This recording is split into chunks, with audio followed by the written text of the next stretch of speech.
لوٹاتے جہاں نفس کو حظ ملتا ہے۔ میں ایک دیہاتی ہوں، ہمارے دیہاتوں میں میلے ٹھیلے کا ماحول ہوتا ہے۔ کتوں کی لڑائی آئی تو 50,000 وہاں دے دیا، کرکٹ میچ آیا تو 1 لاکھ کا انعام وہاں دے دیا۔ جہاں نفس کو حظ ملا ہم نے دولت کا منہ وہاں کھولا، اور جہاں دولت لوٹانے سے رب راضی ہوتا ہے، اس کی رحمتیں برستی ہیں، وہاں غفلت کی پٹی۔ وہ کیا کسی شاعر نے کہا تھا کہ دیکھا ہے میں نے شہر میں کوڑے کے ڈھیر پر 2 بچے لڑ رہے تھے فقط ایک بیر پر، اور گندم امیر شہر کی ہوتی رہی خراب، بیٹی مگر غریب کی فاقوں سے مر گئی۔ اور اللہ نے آپ کو دولت سے نوازا، دولت وہاں دو جہاں دولت لٹانے سے رب راضی ہوتا ہے، اس کی رحمتیں برستی ہیں۔ ہمارے گجرانوالہ دھلا چوک پہ ایک بوڑھا دن دہاڑے آٹے کا تھیلا اٹھا کے دوڑ لگاتا ہے، نحیف تھا، 2 قدم چلا کے لوگوں نے پکڑا اور خوب زد و کوب کیا، اور بعد میں سوال کیا کہ بوڑھے یہ جرت کیوں کی؟ تو وہ بوڑھا رونے لگا، وہ کہتا ہے 1 ہفتہ ہو گیا مجھے اس چوک میں آ کے کھڑا ہوتا ہوں مزدوری کے لیے، اور مجھے بوڑھا سمجھ کے لوگ چھوڑ کے چلے جاتے ہیں، ہفتہ ہو گیا بچے بھوک سے مر رہے ہیں، آج ان کی بھوک دیکھی نہیں گئی تو چوری پہ وہ آمادہ ہوا، اور دولت جہاں لٹاؤ۔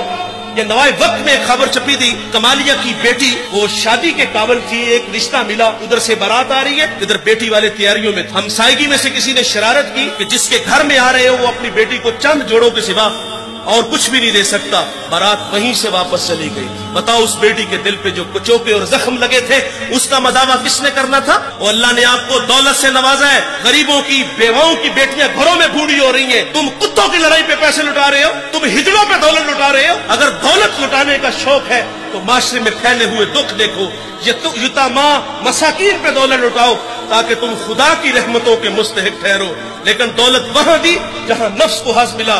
جب اس بیٹی نے کہا کفل مجھے بھوک تیرے تک کھینچ لائی ہے، یہ ایک جملہ کفل کی ہدایت کا سبب بنا، دل کے آئینے پہ چوٹ لگی، کفل رونے لگا، ہاتھ جوڑ کے کہتا ہے بہن مجھے معاف کر دے، تو جس عزت سے آئی ہے اسی عزت سے واپس گھر چلی جا، اور میرے لیے دعا کر کہ میں بڑا ہی کتا انسان ہوں، اللہ مجھے معاف کر دے۔ وہ بیٹی گھر چلی گئی اور ادھر تقدیر کا قلم چل گیا، اسی رات کفل کو موت آ گئی۔